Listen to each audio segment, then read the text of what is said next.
Okay, so let's hit this other topic, because one of the other topics that I want to get to is Middlekauff went on with Cowherd, and Cowherd is basically ripping the Niners again. He's so blatant. He doesn't like the Niners. He likes Shanahan, but he doesn't like the Niners. And here he is saying that the Niners are going to miss the playoffs. Middlekauff disagrees, and we can comment. Going to like this. Number 2 is Niners miss the playoffs. Okay, you're not going to like this. Number 2 is Niners miss the playoffs. So first of all, they lost Dre Greenlaw, Hufanga, and Deebo Samuel. They didn't really want to. Those are good players. The players they have now in offense get injured. They have a sub-500 record, Kyle does, without Christian McCaffrey. How many games do you get? They're a sprained knee on Trent Williams at left tackle from having a bad offensive line. Again, McCaffrey coming off an injured season. They were 6-11 last year. I think Seattle's got an excellent roster. That Rams defense only getting better. And I think the Arizona guy can coach. I don't know how great they are, but they're going to upset, including the Rams. They're going to get some upsets next year. Brandon Ayuk is still recovering. Ricky Pearsall, Jawan Jennings aren't ones. I think the schedule helps them, but they are a key offensive injury, Christian or Trent Williams or Kittle, from being a different team. Yeah, I don't think you're going to like this, Colin. The 49ers are making the playoffs. Okay. You just talked about it.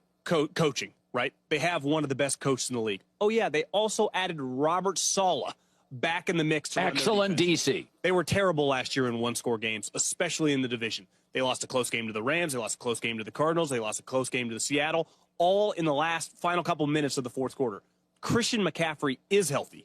Kyle just said it a couple weeks ago. He's full go. Trent Williams, healthy. They have been a lot like an NBA team. They've been making these deep runs, and they just ran out of juice last year. It happens. Well, last year, they've been off since January 1st, so you get extra rest.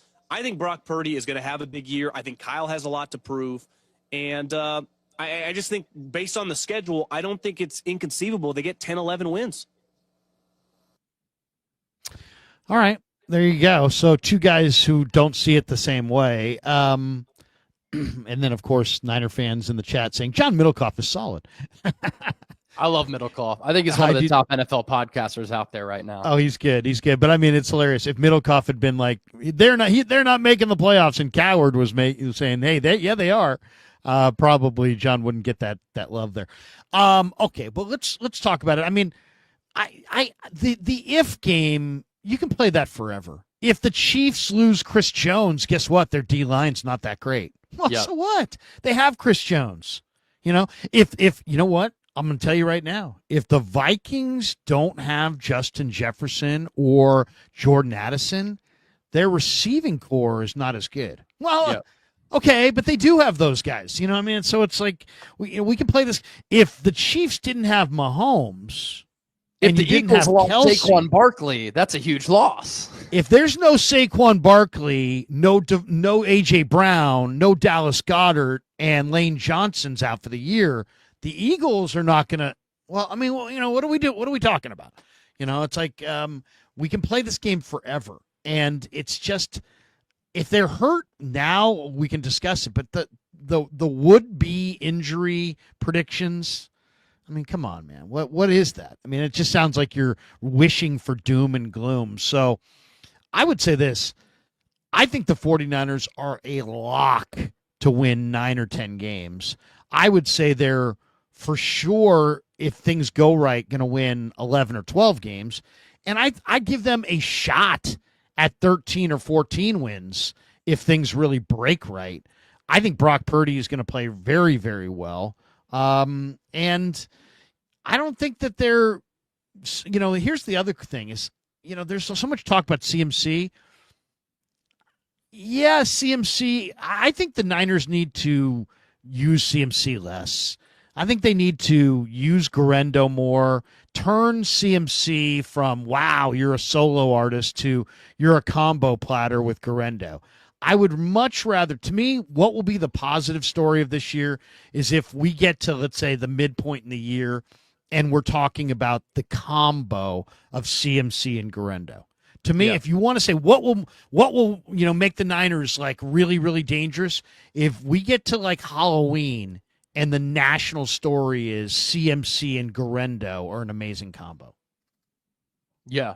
So let's just like dissect both what Cowherd and Middlekauff said. And it's funny because Cowherd's a Pacific Northwest guy. He grew up as a Seahawks fan, and Middlekauff is from the Bay Area. He grew up a Niner fan and was on the radio in the San Francisco area and then did that podcast with Guy Haberman for a long time. So he has some Niner ties and he's been around the building a lot.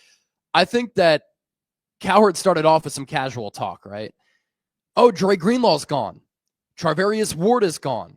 Talanoa Hufanga, he also signed with the Broncos. He got paid. Aaron Banks is gone. Deebo Samuel, he got traded to the Commanders. Outside of Aaron Banks, a lot of those players were hurt last year, and they barely played. In the case of Deebo, he just wasn't the same impactful player. He looked lost mentally, didn't have confidence, looked slow and out of shape. And so it's not like the Niners lost a bunch of guys who either were high-level players last year and started every game. A lot of the players who have moved on, Mooney Ward included, they missed a lot of time, they were hurt, or they didn't play well. And so I don't think the Niners are going to be crushed with having to replace those players. In the draft, they addressed the defensive side of the ball. Are they going to be younger on defense, more inexperienced? No doubt about it. But I also think that they upgraded on defense if these rookies pan out.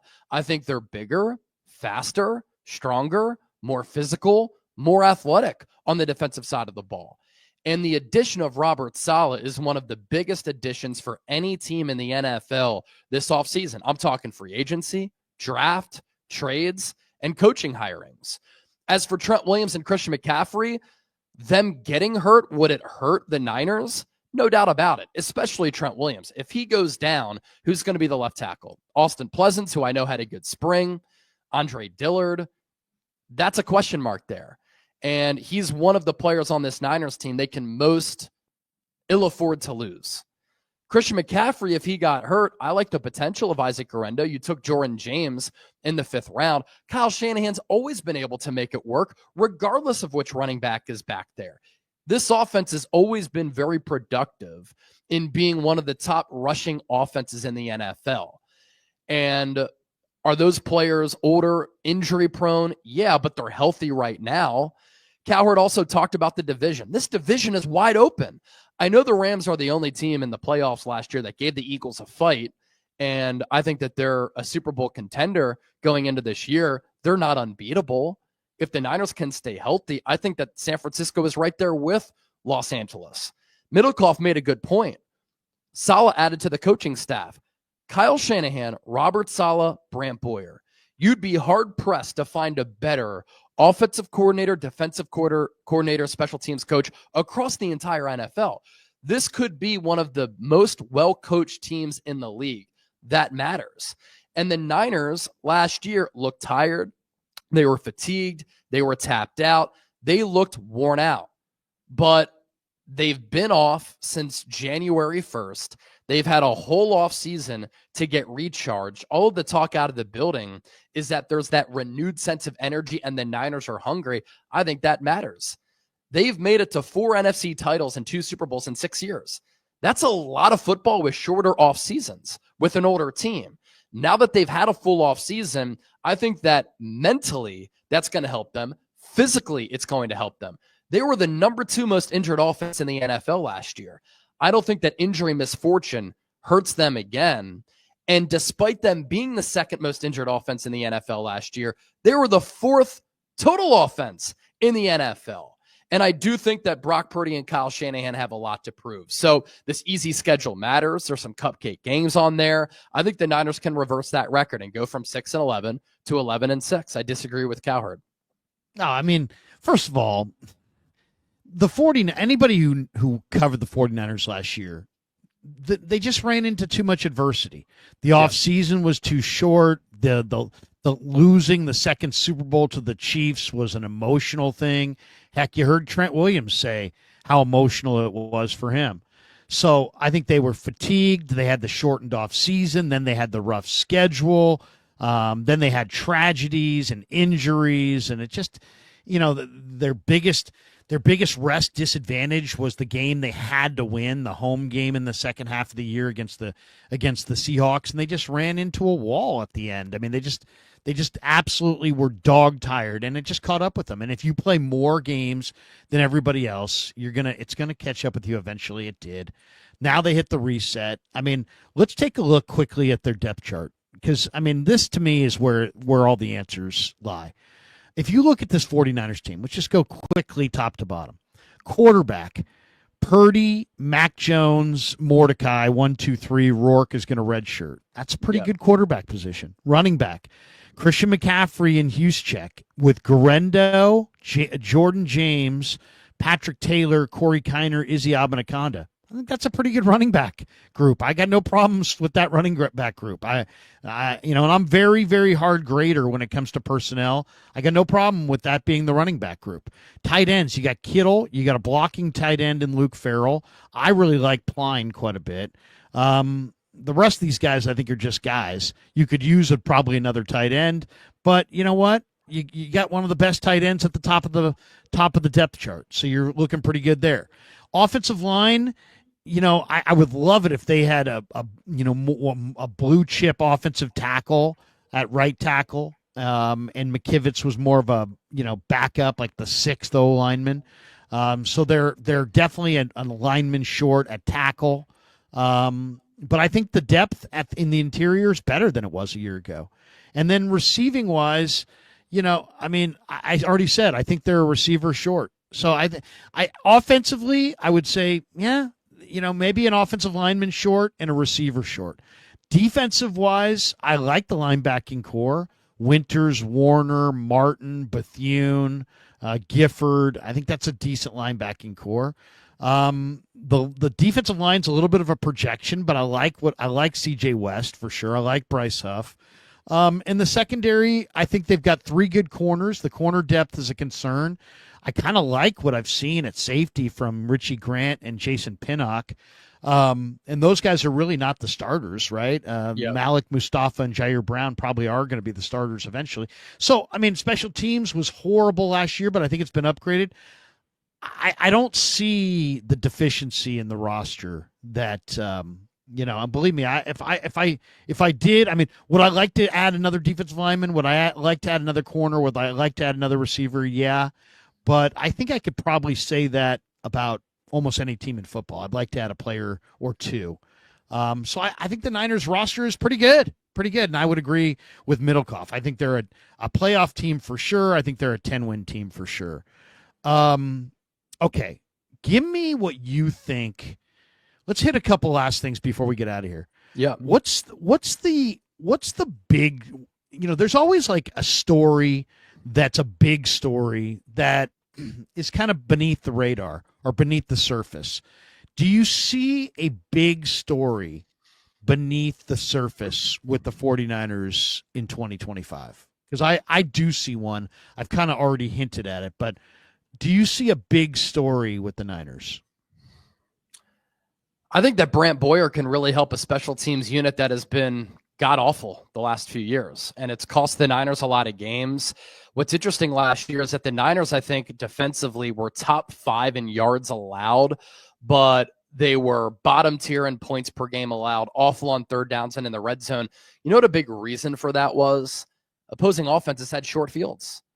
And so Brant Boyer, I think, is going to change the special teams mentality. They have addressed the personnel with their special teams coverage units in free agency and in the draft. And I just think better personnel and better coaching is really going to help there. Of course, the big question mark is Jake Moody, and that can be included in this. How does he look? And if you have kicker problems and you can't kick and you can't shake kicker problems, it can cost you a bunch of games. And that can be the difference in a razor-thin league where the margins are so small in you making the playoffs and you not making the playoffs. So I think coverage-wise, punting the ball, the Niners are going to be better on special teams. They really need Jake Moody to get it together. And if he can, this can go from being one of the worst special teams units over the last few years and the worst in 2024 to a top 10, top 15 unit. And even if you're in the middle of the pack, it's greatly going to benefit this football team. So I think that is something that not a lot of people are talking about. I just always value the third phase of the game. Bill Walsh did, Bill Belichick did and does. Kyle Shanahan hasn't. He got really testy when he was pressed about that after the year. And he said, we do prioritize special teams. Well, what did they go out and do? They signed a bunch of special teams players. Luke Gifford, Saron Neal, Chaz Surratt. The list goes on and on and on. A lot of their draft picks have experience playing special teams too. And so I think that third phase of the game is going to be greatly improved, and that's really going to help the Niners. I think that's a great one, by the way, because the Niners were like really, really, really bad on special teams. I mean, last in like EPA and DVOA, if not last, they were bottom 3. Really bad, really bad. Okay, I got another one that's kind of along that same lines. Another area where the Niners were really, really bad in 2024 was wide receiver separation. And Brock Purdy threw more picks because he threw more 50-50 balls because guys couldn't get separation because Debo was slow as molasses and they just couldn't get any separation. I think that's the theme this year that's going to be different. I really do. I think between Demarcus Robinson, who has shown that he knows how to free himself open down the field, Jordan Watkins, who runs in the 4-3s, Jacob Cowing, who runs in the 4-3s, another year of Ricky Pearsall, maybe even the addition of Nair. I love what I see from Garendo, and I just think that between Watkins and Garendo and Cowing, I think Brock Purdy's going to throw to open guys this year. I think you're going to see more separation. I think Brock's accuracy is still going to be what it was. And you're going to see a different looking offense where he's got guys that are open because they can get separation and he can hit them. So I kind of think that Purdy's we're going to talk about Purdy because it's going to be Purdy. Look at Purdy's numbers. But it's really going to be look at Demarcus Robinson. Look at Jordan Watkins. Look at Jacob Cowing. Look at Isaac Garendo. Look at George Kittle in the pattern more because of the presence of Luke Farrell. George Kittle was in the pattern like 11% of the time, 13% of the time a couple years ago when he had Charlie Warner. Last year, he was in the pattern like 7% of the time. They want to get him out and make him one of the 5 eligibles, and you can only do that by having Luke Farrell in there from time to time and 12 personnel blocking on the line of scrimmage. So I think Kittle in the pattern, Garendo, out of the backfield being utilized more, Watkins, Robinson, and Cowing. I think the Niners are going to get that separation at wide receiver. I think it's going to look different, but I think they're going to be a better passing attack because they have that wide receiver separation, which is something they just didn't have for good chunks of last year. So that's the area that I see them getting much, much better. Okay, give me a camp battle that you can't wait to watch this summer. Jake Moody and Greg Joseph. I think it's a really good one. Yeah. Who do you like? I'm going to go with Moody. I don't have a lot of confidence saying that, but Greg Joseph hasn't been that good either throughout his career. He's been really shaky, recently, especially on deep kicks. So Jake Moody and let's just say whoever they bring in for kicker competition, I would frankly look at Anders Carlson. He had some success with the Niners, and he was under Brant Boyer last year.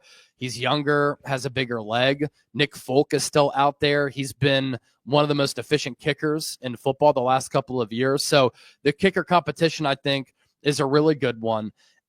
Who starts opposite and next to Fred Warner? You have D. Winters and Nick Martin leading the charge there, but could you get an upset with Tatum Bethune maybe being there? I'm not sure he can play outside backer because I don't know if he's fast enough, but you really don't know who's going to start with Fred Warner at the other 2 linebacker spots. And then can the 3 rookies start along the defensive line? Mykel Williams, CJ West, Alfred Collins, who hasn't signed his contract and hasn't seen the field. But I think they have an opportunity to start with Nick Bosa up front. Left guard is another really good one because it's going to be Ben Barch, Spencer Burford. Is it going to be Connor Colby, the 7th-round pick out of Iowa? So those are kind of the positional battles immediately that come to mind for me. I'll tell you the one that I can't wait to see is Tanner Mordecai against Mac Jones. Now, it shouldn't be a battle, right? Mac Jones was signed to be the number 2 quarterback. He's making $5 million guaranteed. But that's what makes this all so juicy, is that Mordecai knows the offense better, and it's a complicated offense. And if you don't believe me, look at Matt Ryan year 1 to year 2. Look at Jimmy Garoppolo year 1 to year 2 in this Kyle Shanahan offense. Even Brock Purdy, I think, was better after he got his feet wet. It's a very complicated offense to learn, and Mordecai knows it, and Jones is learning it. And I think there's a very good chance that Tanner Mordecai outplays Mac Jones. And if that's the case, I think Mac Jones is not going to be on the roster. Because if Tanner Mordecai literally outplays, first of all, Mac Jones will be given every opportunity to win that battle. If it's even, he'll go to Jones. But I don't know that it's going to be even. I think Mordecai is going to, I think he's going to outplay him. I think he's going to outplay him in camp. I think he's going to outplay him in the preseason. And I think the 49ers are going to be looking at Brock Purdy as the 1, Mordecai as the 2, and then they're going to trade or cut Mac Jones at the end of camp because they're not going to go with a $5 million third-string quarterback. The same way they didn't want to go with a $9 million Trey Lance as number 3. They don't want to go with a $5 million Mac Jones. And I think it's going to be clear that Mordecai beats him out.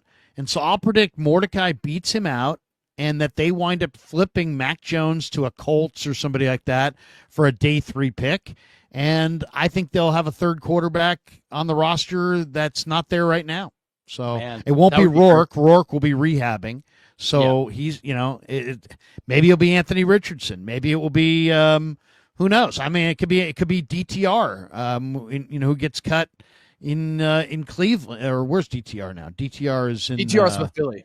He was in that Kenny Pickett trade. He could, McCord and McKee could easily beat out DTR, and DTR could wind up being the Niners' third string quarterback. I know right now everybody thinks it's a lock that Mac Jones is number 2, but he is not going to be on this team if he's not number 2. Would you agree with that? Well, yeah, they gave him a 2-year deal worth $5+ million. And you think about what happened last year. They signed Mordecai as a UDFA, but Brock Purdy, Brandon Allen, and Joshua Dobbs got all of the snaps in the preseason. We barely saw anything from Mordecai. The only thing that we saw from Mordecai was when Kev was able to put that sizzle reel together of some of the plays that he made, and it was like a grand total of 3 of them. So he can run 4.4, has a pretty good arm. He's a little bit small, but that athleticism is really intriguing. The arm strength is intriguing, and I thought he did some good things at the college level. He played for 2-3 programs while in college, but he did some nice things.